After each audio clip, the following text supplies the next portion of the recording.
I am Anand Sonanis from Mahatma Gandhi Vidya Mandir's MHG College, HSC Vocational Department, Malegaon Camp, Nasik. Dear students, we have seen 4 parts of the lesson 1.2 on saying please. Now we are moving towards the last and 5th part of the lesson 1.2 on saying please. So let's look at this last part of the lesson. Initially, we saw about the bus conductor's good manners, his cheerful face, and his friendly behavior with the passengers. The writer is trying to say that the bus conductor is a role model that we must imitate. We must learn from that bus conductor that how the good manners should be observed.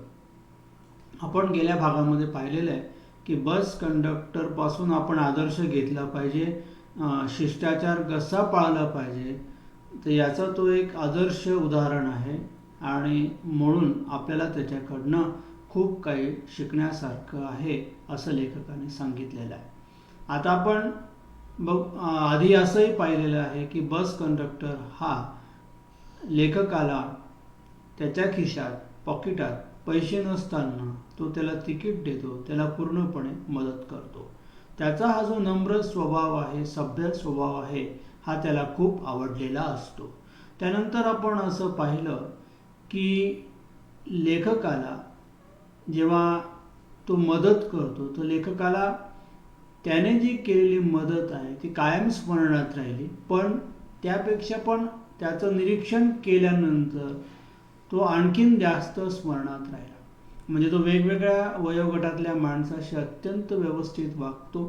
म्हणजे जर तिथे तरुण माणसं असतील तर त्यांच्याशी गमतीशीर पद्धतीने, विनोदी पद्धतीने वागेल. म्हातारी माणसं असतील तर त्यांच्याशी तो मुलासारखा वागतो. लहान मुलं असतील तर त्यांची तो अत्यंत प्रेमाने, आस्थेवाईकपणे चौकशी करतो, त्यांच्याशी बोलतो. अंध व्यक्ती असेल तर तो त्यांना बस खाली उतरवण्यासाठी मदत करतो, रस्ता क्रॉस करून देण्यासाठी तो मदत करतो.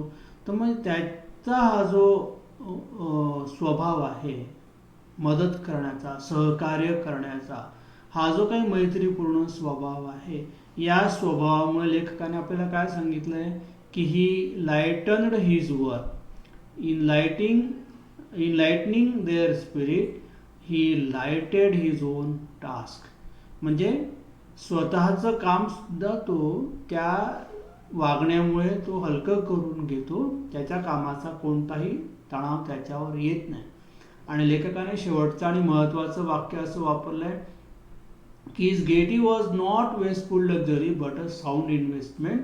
आणि त्याची जी वागण्याची तऱ्हा आहे ती म्हणजे एक प्रकारची गुंतवणूक आहे की जी वाया न जाणारी. आणि त्याच्या आयुष्यामध्ये त्याचा जो चांगला स्वभाव आहे, त्याचे जे गुड एटिकेट्स अँड मॅनर्स आहे, त्याचा जो सभ्यपणा, नम्रपणा आहे, त्याचा जो मैत्रीपूर्णपणा आहे, त्याच्या स्वभावावरचं जे नियंत्रण आहे, तर ही एक चांगल्या प्रकारची गुंतवणूक आहे असं लेखकाला म्हणायचं आहे. आपण आता पुढच्या भागाकडे वळतोय बघा. I have missed him from my bus route of late. आता काय होतं की त्या कंडक्टरचा रूट वेगळा झाला आणि लेखकाचा बसचा रूट वेगळा झाल्यामुळे लेखक म्हणतो की मला त्याची आठवण येते. But I hope that only means that he has carried his sunshine on to another road. लेखक म्हणतो की तो ज्या ठिकाणीही ड्युटीवर असेल, ज्या बसमध्ये पण असेल, त्या बसमध्ये तो त्याचा जो आनंद आहे, सनशाईन, त्याचा जो प्रकाश आहे, त्या प्रकाशाने तो त्या बसमध्ये आनंद निर्माण करत असे.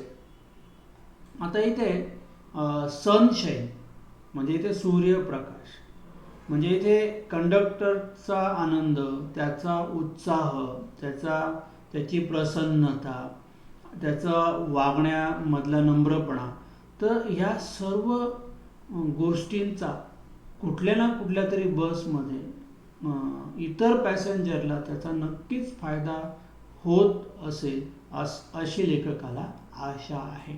It can not be too widely diffused in rather drab world. आता हे जे ड्रॅब वर्ल्ड आहे, शुष्क जग आहे, ज्या जगामध्ये अशा प्रकारची नम्र सभ्य माणसं, गुड एटिकेट्स अँड मॅनर्स असलेली माणसं फार कमी पाहायला मिळतात. आणि त्या कंडक्टरच्या चेहऱ्यावरचा जो आनंद, त्याच्या चेहऱ्यावरचं जे तेज आहे, त्याच्या मनातला जो उत्साह आहे, हा सहज आपल्या नजरेतून हटणारा नाही आहे किंवा आपल्या स्मरणातून तो नष्ट होणारा नाही आहे. It cannot be diffused. बघा, चांगली माणसं कायम स्मरणात राहतात. ती आपल्या त्यांच्या गोड स्वभावामुळे स्मरणात राहतात आणि ती सदैव स्मरणात राहतात. ती आपल्याला सहज काढून टाकता येत नाही. आणि अशातलाच एक व्यक्ती म्हणजे बस कंडक्टर हा लेखकाच्या स्मरणात राहिलेला एक आदर्श, गुड मॅनर, सभ्य व्यक्ती असलेला सभ्य व्यक्ती आहे. आणि म्हणून लेखकाने त्याचं एक विशेष उदाहरण आपल्याला इथे दिलेलं आहे. आता हे उदाहरण देत असताना लेखक काय म्हणतो, I make no apologies for writing a panegyric. Panegyric म्हणजे एखाद्याच्या स्तुतीप्रित्यर्थ केलेलं लिखाण, म्हणजे एखाद्याची स्तुती गाणं किंवा स्तुती मांडणं. तर याच्याबद्दल मला कुठलाही खेद वाटत नाही. On an unknown bus conductor. आता अननोन बस कंडक्टर म्हणजे अनोळखी का म्हटलं त्याला, कारण त्याने इथे त्याच्या नावाचा उल्लेख केलेला नाही.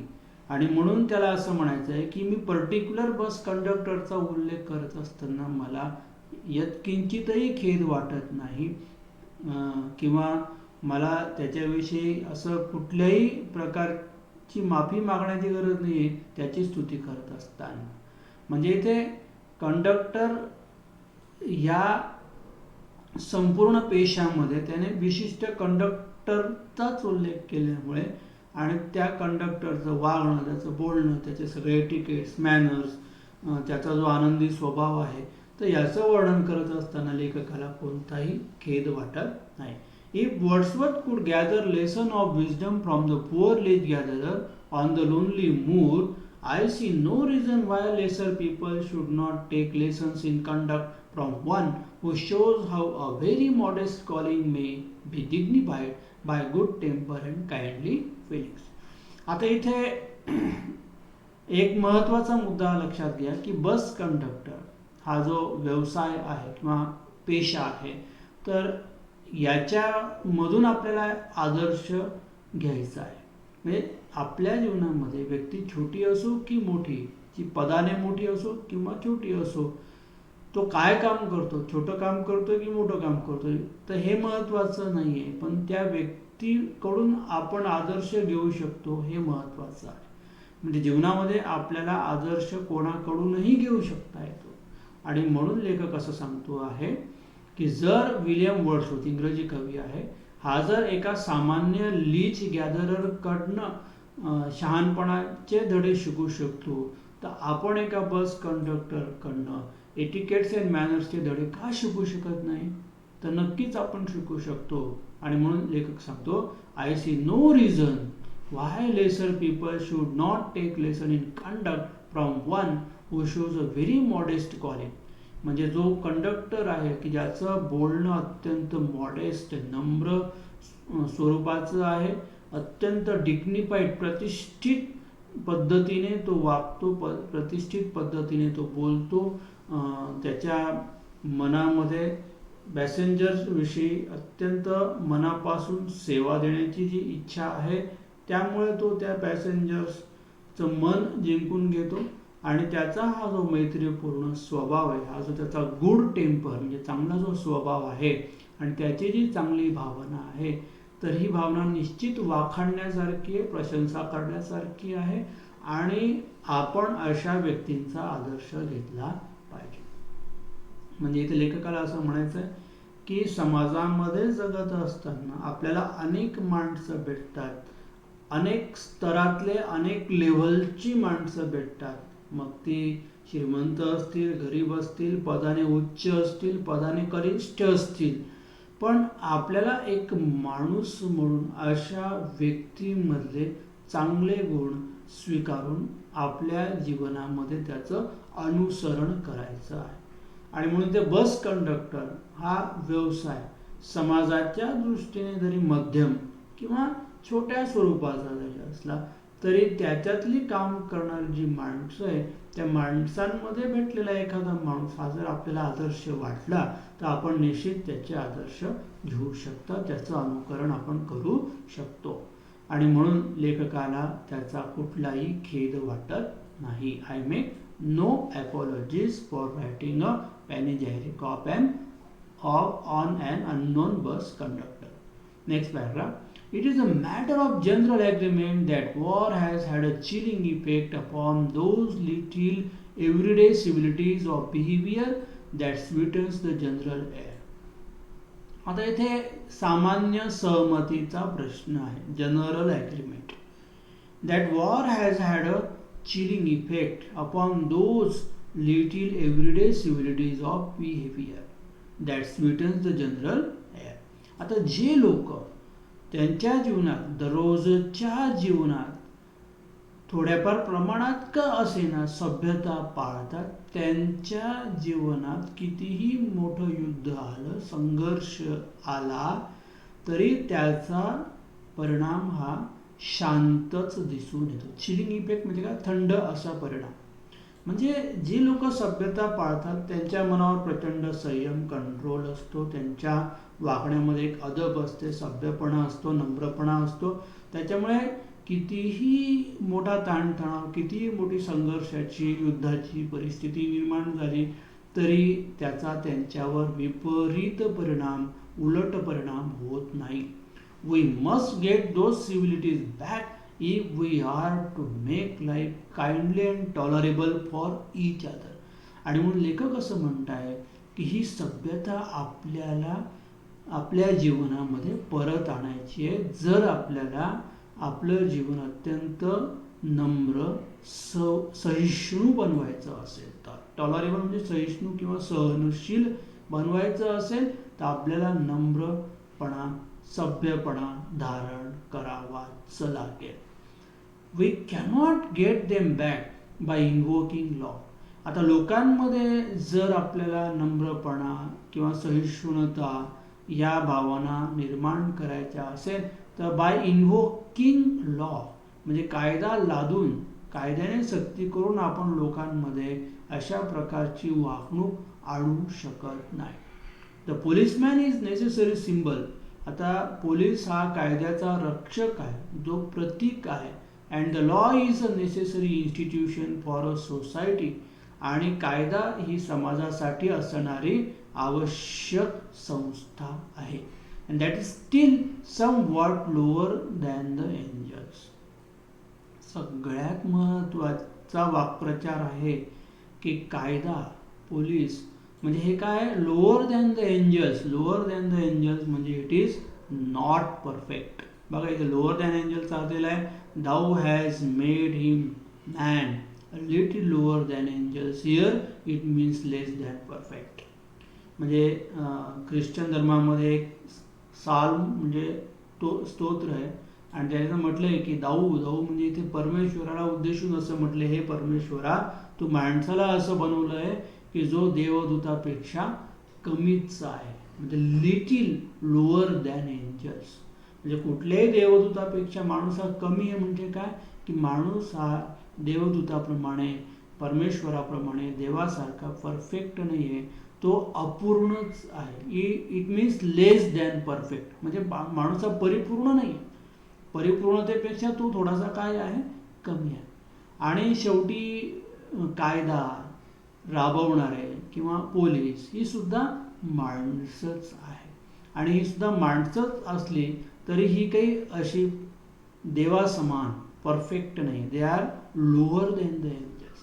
आणि म्हणून यांच्याकडून आपण धाकटपशा दाखवून किंवा धाक दाखवून लोकांकडून सहिष्णुता किंवा सभ्यता, नम्रपणा यासारख्या भावना पाळण्यासाठी आपण त्यांच्यावर सक्ती करू शकत नाही. आता इथे लेखकाला असं म्हणायचं आहे की गुड मॅनर्स आणण्यासाठी आपल्यामध्ये त्याचं अनुसरण करण्यासाठी किंवा हे मॅनर्स आत्मसात करण्यासाठी आपल्याला कायद्याचा कोणी धाक दाखवण्याऐवजी आपण ही जी मॅनर्स आहेत, हे जे शिष्टाचार आहेत, हे आपण स्वतःच्या जीवनामध्ये आत्मसात केले पाहिजे. त्याची शिस्त आपण स्वतः निर्माण केली. आपण नेहमी लोकांचं अनुकरण करतो. लोक काय करतात, आपल्याला त्यापेक्षा आपण स्वतः किती चांगल्या पद्धतीने वागतो, आपण स्वतः किती सभ्यपणे वागतो, आपण किती सहिष्णू आहोत, किती नम्र आहोत, किती फ्रेंडली पद्धतीने वागतो, हे महत्त्वाचं आहे. म्हणजे कोणी सांगण्यापेक्षा आपण ती सवय, जी प्रॅक्टिस आहे, ती स्वतःला लावून घेतली पाहिजे. ती सवय स्वतः आपण केली पाहिजे, ती रुजवली पाहिजे, असं लेखकाला म्हणायचं आहे. म्हणजे कायदा ही फार वेगळी संस्था आहे. त्याच्यामुळे ह्या जगात सगळ्याच गोष्टी कायद्याचा धाक दाखवून आपल्याला त्या माध्यमातून या जगातल्या माणसांच्या जीवनामध्ये परिवर्तन घडवून आणता येणार नाही. आणि म्हणून but the law can only protect us against material attack. Material attack म्हणजे आपल्याला कायदा हा फक्त शारीरिक हिंसेपासून वाचवू शकतो, पण आपल्यामध्ये मॅनर्स कुठले आहेत, गुड आहेत की बॅड आहेत, आपलं तो पर्सनल पार्ट ऑफ लाईफ आहे जीवनाचा, तो वैयक्तिक भाग असल्यामुळे कायदा त्याच्यामध्ये हस्तक्षेप करत नाही. Nor will the liftman way of meeting moral affront by physical violence help us to restore the civilities. आता इथे पुन्हा लिफ्टमॅनचं उदाहरण लेखकाने आणलेलं आहे की nor will the liftman way of meeting moral affront. Moral affront म्हणजे काय, त्याचा जो नैतिक संघर्ष चालू आहे, त्याची अपेक्षा आहे की त्या पॅसेंजरने टॉप प्लीज म्हटलं पाहिजे, आणि तो म्हणाला नाही म्हणून त्याने जी काही फिजिकल व्हायलन्स, शारीरिक हिंसा केलेली आहे, याच्या माध्यमातून आपल्याला समाजामध्ये सभ्यता प्रस्थापित करता येणार नाही. रिस्टोअर म्हणजे परत आणणे किंवा प्रस्थापित करणे. म्हणजे आपण लोकांना धाक दाखवून, लोकांमध्ये एक प्रकारे लोकांना शारीरिक हिंसा करून, जसं लिफ्टमॅनने त्या पॅसेंजरला ढकलून दिलं, अशा पद्धतीने आपण लोकांना बळजबरीने गुड मॅनर्स किंवा चांगलं वागणं किंवा गुड बिहेवियर करण्यासाठी भाग पाडू शकत नाही. कारण physical violence is a legal offence. शारीरिक हिंसा करणं हा एक कायद्याने गुन्हा असल्यामुळे आपल्याला शारीरिक हिंसेचा वापर करून लोकांना जबरदस्तीने गुड मॅनर्स किंवा सभ्यता पाळण्यासाठी सक्ती करता येणार नाही. आणि म्हणून लेखक काय सांगतोय, nor the liftman way of meeting moral affront by physical violence helps us to restore civility. म्हणजे शारीरिक हिंसेच्या साहाय्याने आपल्याला समाजामध्ये सभ्यता आणता येणार नाही, कायदा लादून समाजामध्ये सभ्यता आणता येणार नाही. आय सजेस्ट टू हिम, आणि म्हणून लिफ्टमॅनला लेखकाने काय सुचवलेलं आहे की that he would have had a more subtle and effective revenge if he had treated a gentleman who would not say please with elaborate politeness. बघा इथे रिव्हेंज. आता रिव्हेंज शब्दाचा मूळ अर्थ आहे बदला घेणे किंवा सूड घेणे. आता तो टॉप प्लीज म्हणाला नाही आणि म्हणून त्याने त्याला ढकलून दिलं त्या पॅसेंजरला, पण तरीही त्याचा जो अपमान आहे, त्याचं जे मन दुखावलेलं आहे, त्याचा जो स्वाभिमान दुखावलेला आहे, हा बॅलन्स झालेला नाही, शांत झालेला नाही. मग अशा वेळेला लेखक असं सांगतो की त्याच्या मनामध्ये जी काही फिलिंग ऑफ रिव्हेंज, परतफेडीची जी सुडाची भावना आहे, रिव्हेंज म्हणजे सुडाची भावना, ही अत्यंत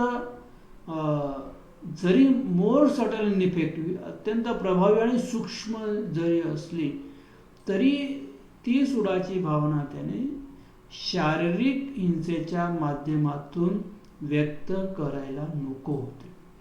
म्हणजे आता त्याने त्या पॅसेंजरला लिफ्टच्या बाहेर ढकलून दिलं, ही फिजिकल व्हायलन्स आहे, आणि म्हणून त्याने ही जी आक्रमक कृती आहे, ज्याला ॲग्रेसिव्ह ॲक्शन आपण म्हणूया, ही करायला नको होते. त्याऐवजी त्या टॉपलीज न म्हणणाऱ्या पॅसेंजरशी तो जर इलॅबोरेट, विस्तृत अशा मोठ्या प्रमाणात अत्यंत उदारपणे जर तो नम्रपणे वागला असता तर त्याचा प्रश्न सुटला असता. म्हणजे इथे लेखकाने लिपमॅनला असा सल्ला दिलेला आहे की लिपमॅन जर नम्रपणे त्या प्रसंगात वागला असता, जर त्याने त्या माणसाला शारीरिक हिंसा केली नसती, जर त्याने त्या पॅसेंजरला ढकलून दिलं नसतं, त्याच्याशी तर तो नम्रपणे वागला असता तर त्याला त्याचा जो काही सूड आहे तो पूर्ण करता आला असता. आता बघा, आपल्या मनातील एखादी गोष्ट पूर्ण झाली नाही तर ती पूर्ण करण्यासाठी आपण हिंसेचा वापर करणं योग्य नाही. त्याच्याऐवजी आपण नम्रपणे ती समस्या सोडवू शकतो किंवा नम्रपणे आपल्याला त्याच्यावर काहीतरी उपाय शोधता आला असता. आता इथे लेखकाचं अगदी प्रांजळ मत असं आहे की आपण नम्रपणेच कुठलीही समस्या सोडवली तर ती समस्या विकोपाला जात नाही. जसं इथे लिपमॅनला दंडाची शिक्षा कोर्टाने सुनावलेली आहे, त्याने जो फिजिकल व्हायलन्सचा जो लिगल ऑफेन्स केलेला आहे त्याच्या बदल्यात. आणि म्हणून इथे मला वाटतं की पोलाइटनेस इज द सोल्युशन, म्हणजे नम्रपणा हीच त्या लिपमॅनसाठी समस्या सोडवण्याची महत्त्वाची भूमिका ठरू शकते. आता आपल्याला ह्या पॅराग्राफमध्ये लेखकाने काय सांगितलं आहे की we cannot enforce good manner और सिव्हिलिटी थ्रू लॉ और थ्रू फिजिकल व्हायलन्स. आपण सभ्यता ही कायद्याने लादून किंवा शारीरिक हिंसा करून आणू शकत नाही. तर we can bring civilities through politeness. सभ्यता आपल्याला नम्रपणाने वागूनच आणता येऊ शकते, ती आपल्या इच्छाशक्तीने आणता येऊ शकते. He would have had the victory not only over the boor. Boor म्हणजे उर्मट व्यक्ती जो आहे, पॅसेंजर, त्याच्यावर त्याला विजय मिळवता आला असता. बट ओव्हर म्हणजे नॉट ओनली ओव्हर द बूर, म्हणजे केवळ त्या उर्मट त्या पॅसेंजरवर त्याला विजय मिळवता आला नसता, तर ओव्हर हिमसेल्फ, त्याला स्वतःवरही विजय मिळवता आला असता. म्हणजे नम्रपणाने जर तो वागला असता तर त्या नम्रपणामुळे त्याला केवळ त्या उर्मट पॅसेंजरवरच विजय मिळवता आला नसता, तर त्याला स्वतःवरही विजय मिळवला आला असता. And that is the victory that counts. आणि हाच विजय महत्त्वाचा आहे. आता लेखकाने इथे विक्ट्री या शब्दाचा उल्लेख केलेला आहे. विक्ट्री म्हणजे विजय मिळवणे. आता आपण विजय मिळवणे म्हणजे फक्त युद्धात विजय मिळवतो असं नाही, तर आपल्याला जीवनामध्ये सुद्धा स्वतःच्या मनावर विजय मिळवायचा आहे. आपल्याला लोकांची मन जिंकून विजय मिळवायचा आहे. मग याच्यासाठी आपल्याला जीवनामध्ये कायम नम्रपणा धारण करणं महत्त्वाचं आहे. आणि जी व्यक्ती नम्रपणा धारण करते, आपल्या मनावर नियंत्रण ठेवते, जी सहकार्याची भूमिका ठेवते, जी नेहमीच आपल्या बोलण्यामधनं आनंद आणि प्रसन्नता व्यक्त करते आणि कितीही टेन्शनफुल परिस्थिती सिच्युएशन जीवनामध्ये असली तरी जो व्यक्ती ती संयमाने हाताळतो तोच व्यक्ती स्वतःच्या मनावर आणि समोरच्या प्रसंगावर विजय मिळवू शकतो, असं लेखकाला या ठिकाणी प्रकर्षाने सांगायचं आहे. The polite man may lose the material advantage. नम्र व्यक्ती कदाचित भौतिक फायद्यापासून वंचित राहू शकते. आता मटेरियल ॲडव्हान्टेज म्हणजे काय की आता गुड मॅनर्स हे काही नफा कमवण्याचं साधन नाही. It is not a means of getting profit. म्हणजे याच्यातनं आपल्याला काही खूप भौतिक फायदा जरी होणारा नसला तरी but he always has the spiritual victory. त्याला नेहमी दुसऱ्यावर आत्मिक पद्धतीचा विजय मिळवता येतो आणि ज्याच्यातनं आपल्याला आत्मिक समाधान, आत्मिक आनंद मिळतो. बघा, जीवनातलं सर्वोच्च सुख कशात येतं? आत्मिक सुख, आत्मिक समाधान, आत्मिक आनंद आणि भौतिक सुखापेक्षा हा जो आत्मिक आनंद आहे, आत्मिक विजय आहे, हा सगळ्यात महत्त्वाचा आहे.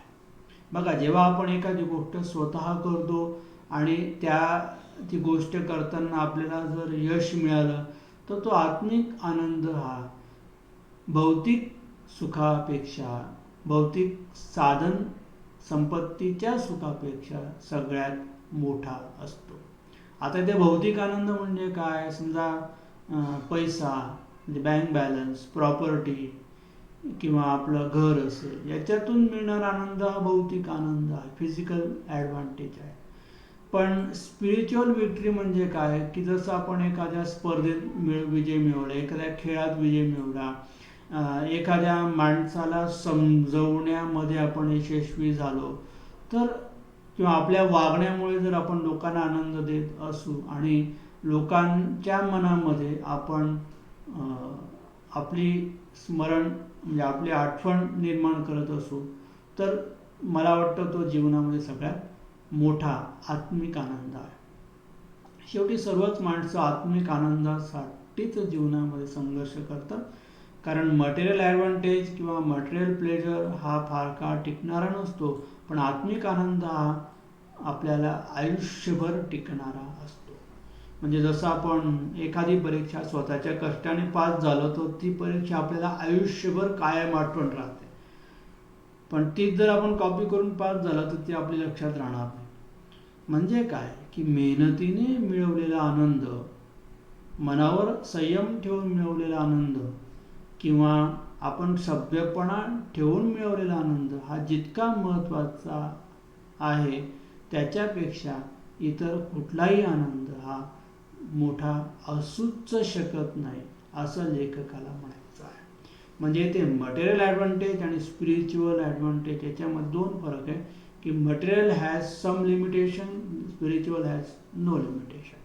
म्हणजे भौतिक सुखाला मर्यादा असते, त्याच्यातनं मिळणारा आनंद हा मर्यादित आहे, तर स्पिरिच्युअल सुखातनं मिळणारा आनंद हा अमर्याद आणि चिरकाळ टिकणारा असतो. आणि म्हणून good manners, civilities, politeness, kindness, friendliness म्हणजे ही जेवढे पण चांगल्या वागणुकीची लक्षणं आहे, ही आपल्याला स्वतःमध्ये आत्मसात करायची आहेत, रुजवायची आहे. या ठिकाणी लेखकाने लिपमॅनला एक कमेंट म्हणजे शिफारस केलेली आहे. I commend to the liftman a story of Chesterfield. Chesterfield या इंग्रजी राज्यकर्त्याचं किंवा लेखकाचं एक उदाहरण लेखकाने इथे दिलेलं आहे आणि त्या उदाहरणातनं त्या लिपमॅनला त्याला एक सल्ला पण द्यायचा आहे, एक शिफारस पण करायची आहे. आता आपल्याला माहिती आहे की लिपमॅन हा सर्वतोपरी चुकलेला आहे, त्याच्या मनातली गोष्ट बरोबर आहे की समोर त्याने एटिकेट्स मॅनर्स पाळले पाहिजे, पण जी शारीरिक हिंसा करून त्याने समोरच्याकडनं एटिकेट्स अँड मॅनर्स वदवून घेण्याचा प्रयत्न केला तर त्याची पद्धत चुकीची आहे. आणि म्हणून लेखक त्याला एक सजेशन देत आहे, एका चेस्टरफील्डच्या कथेतलं ते उदाहरण आहे बघा. In his time the London streets were without payment of today. त्या काळामध्ये साधारणतः 17व्या शतकामध्ये 1694 ते 1773 चेस्टरफील्ड यांचा कालावधी आहे, तर 17व्या शतकामध्ये इंग्लंडमध्ये फुटपाथ, रस्त्याच्या बाजूला फुटपाथ नव्हते. The man who took the wall, आणि जो माणूस रस्त्याच्या कडेने चालतो, हॅड द ड्रायेस्ट फुटिंग, तो रस्त्याने चालताना सुकलेल्या कोरड्या रस्त्यावरनं चालत असेल. म्हणजे तर रस्त्याच्या बाजूला म्हणजे खूप पाऊस पडला असेल, बर्फ पडला असेल, खूप चिखल असेल, तर तो काय करतो की त्याला पाय ठेवण्यासाठी कोरडी जागा कुठे मिळते, सुकलेली जागा कुठे मिळते, आणि मग त्याच्यावर तो पाय ठेवून मग तो चालण्याचा, रस्त्याच्या बाजूने चालण्याचा प्रयत्न करतो. मग चेस्टरफील्ड जेव्हा असेच रस्त्याने जात असताना एक माणूस त्याच्या वाटेमध्ये येऊन थांबतो आणि त्या ठिकाणी ड्रायेस्ट फुटिंग म्हणजे सुकलेला रस्ता आहे, आणि मग तो माणूस रस्त्यातनं हटायला तयार नाही, बाजूला व्हायला तयार नाही, तो त्याचा मार्ग सोडायला तयार नाही. आता तो माणूस म्हणजे काय, तो ॲडॅमंट आहे, हट्टी आहे, he is stubborn person, and a selfish person that he does not want to move driest footing of the road. आणि मग चेस्टरफील्ड जेव्हा त्याच्या रस्त्यामध्ये त्याला येऊन उभे ठाकतात किंवा म्हणजे आडवे येतात, तर तेव्हा तो त्या चेस्टरफील्डला असं सांगतो की I never give the wall to the scoundrel. मी मूर्ख लोकांना कधीच बाजूने जाण्याची किंवा ज्या मार्गाने ज्या रस्त्याने मी जातोय तर ती जागा मी देत नाही. I never give the wall to a scoundrel. म्हणजे इथे तो जो व्यक्ती रस्त्याने चालतो आहे तो व्यक्ती त्याचा मार्ग त्याची वाट सोडायला तयार नाही आहे आणि तो त्या लेखकाला काय म्हणतो की यू आर अ स्काउंडरल, तू मूर्ख आहेस, तुझ्यासाठी मी माझी वाट सोडणार नाही, तू माझी वाट अडवू नको, बाजूला हो. आणि मग अशा पद्धतीने जेव्हा तो माणूस त्या लेखकाला सुनावतो तेव्हा लेखक त्याच्यावर न संतापता, म्हणजे चेस्टरफील्ड त्याच्यावर कुठलाही संताप व्यक्त न करता त्याला अत्यंत मार्मिकपणे त्याच्याच शब्दात उत्तर देतात. आता इथे लेखकाला म्हणायचं असं आहे की माणूस हा बुद्धिमान प्राणी आहे आणि म्हणून समस्या सोडवण्यासाठी त्याने आपल्या बुद्धीचा परिपूर्ण उपयोग केला पाहिजे. म्हणजे समस्या सोडवत असताना येणाऱ्या अडचणी लक्षात घेता आपण जर खूप त्रागा केला, संताप केला, खूप आपण असभ्यपणे वागलो तर त्याच्यामुळे समस्या वाढते पण ती सुटत नाही. आणि म्हणून ती सोडवायची असेल तर चेस्टरफील्ड यांचं त्या माणसाला अत्यंत मार्मिक उत्तर हे किती महत्त्वाचं आहे असं लेखकाने सांगितलेलं आहे. तो नम्रपणा किती महत्त्वाचा आहे, नम्रपणातून त्याने एक प्रकारे त्या माणसाचा कसा बदला घेतला हे आपल्याला त्यांच्या उत्तरातून कळतं. ते बघा, मी परत एकदा हा प्रसंग तुम्हाला रिपीट करतोय की the man who took the wall, जो माणूस रस्त्याच्या कडेने चालत आहे तो हॅड द ड्रायेस्ट फुटिंग, तो कोरड्या वाटेने आपली वाट काढत पुढे चाललेला आहे. आणि रस्त्यात येऊन म्हणजे चेस्टरफील्ड मग त्याच्याच रस्त्यात येऊन पुढे उभे ठाकतात आणि ते त्याला त्याच्या रस्त्यात ते अडचण ठरतात. तेव्हा तो माणूस त्या चेस्टरफील्ड यांना उत्तर देतो की I never give the wall to a scoundrel. मी मूर्ख लोकांसाठी माझा मार्ग कधीच सोडत नसतो, मी माझ्या मार्गानेच जाणार. येणारा जो कोणी असेल त्या मूर्खाने बाजूला होऊन जावं वगैरे असं तो सांगतो. Said a man who met Chesterfield one day in the street. मग चेस्टरफील्ड यांनी त्याला उत्तर दिलं आय ऑलवेज डू, मी नेहमीच मूर्खांना मार्ग देतो. म्हणजे त्याला इनडायरेक्टली त्यांनी त्याला मूर्ख म्हटलं की स्काउंडरल मी नाही आहे, स्काउंडरल तू आहेस. स्काउंडरल म्हणजे मूर्ख. म्हणजे जेव्हा तो माणूस चेस्टरफील्डला असं म्हणतो की मी मूर्खांना माझी वाट देणार नाही किंवा मी देत नाही, तेव्हा तो म्हणतो की मी नेहमीच मूर्खांना वाट दाखवतो. म्हणजे काय की चेस्टरफील्ड यांच्या मनाचा मोठेपणा असा आहे की समोरचा माणूस किती आडमुठा आहे, तो किती असभ्यपणे वागतो यापेक्षा आपण त्याच्याशी किती सभ्यपणे वागतो आणि त्याच्या वागण्याची तो कसा चुकीचा वागतो याची जाणीव आपण त्याला करून देणं, त्याच्यामध्ये कशा पद्धतीने सुधारणा करता येईल, त्याच्यामध्ये कसं परिवर्तन करता येईल हा आपला प्रयत्न असला पाहिजे. म्हणजे ते चेस्टरफील्ड यांनी त्या माणसाला अत्यंत नम्रपणे उत्तर दिले आय ऑलवेज डू. म्हणजे मी नेहमीच मूर्खांना काय करून देतो, मार्ग करून देतो, मी त्यांना नेहमीच मार्ग दाखवतो. म्हणजे इथे उत्तर किती मार्मिक आहे, म्हणजे किती सभ्यपणे आणि सहजपणे त्यांनी त्याचा बदला घेतला जेव्हा तो त्यांना स्काउंडरल असं म्हणतो तेव्हा. म्हणजे मी मूर्खांना मार्ग देत नाही, वाट देत नाही, तेव्हा चेस्टरफील्ड काय म्हणतं की हो मी नेहमीच मूर्खांना मार्ग दाखवतो, वाट दाखवतो, मी त्यांना नेहमीच चांगला रस्ता दाखवतो. म्हणजे तो माणूस जरी कितीही संतापाच्या किंवा भांडणाच्या मूडमध्ये किंवा खूप आवेशाने बोलण्याच्या मूडमध्ये होता, पण त्याला तेवढ्या आवेशाने चेस्टरफील्ड यांनी उत्तर दिलं नाही. त्यांनी त्याला त्या माणसाला अत्यंत नम्रपणेच उत्तर दिलं, आणि यातून त्या माणसाला नक्कीच ज्ञान झालं असेल की अरे आपण बोलताना चुकलो. म्हणजे विनाकारण आपण समोरच्या माणसाला स्काउंड्रल असं संबोधलं. आणि म्हणजे आपण आपल्या जीवनामध्ये असं काही समोरच्या व्यक्तीशी बोललं पाहिजे, असे काही शब्दप्रयोग आपण वापरले पाहिजे की जेणेकरून समोरची व्यक्ती त्याच्या वागण्यावर त्याचं आत्मपरीक्षण करेल की अरे आपण चुकलो आहोत, आपण असं वागायला नको होतं. तर आपण अशा पद्धतीने वागलं पाहिजे, असा सल्ला लेखक हे त्या लिफ्टमॅनला देतात. म्हणजे समोरच्या व्यक्तीची काय परिस्थिती आहे, तो कसा वागतो, यापेक्षा आपण किती सभ्य वागतो हे महत्त्वाचं आहे. आणि म्हणून इथे चेस्टरफील्ड यांचं उदाहरण खूप आपल्याला बोध करणारं आहे. Stepping in to a bow in to road, आणि नंतर मग चेस्टरफील्ड म्हणजे रस्त्याच्या म्हणजे त्या माणसाला त्याची वाट देऊन ते बाजूने निघून जातात.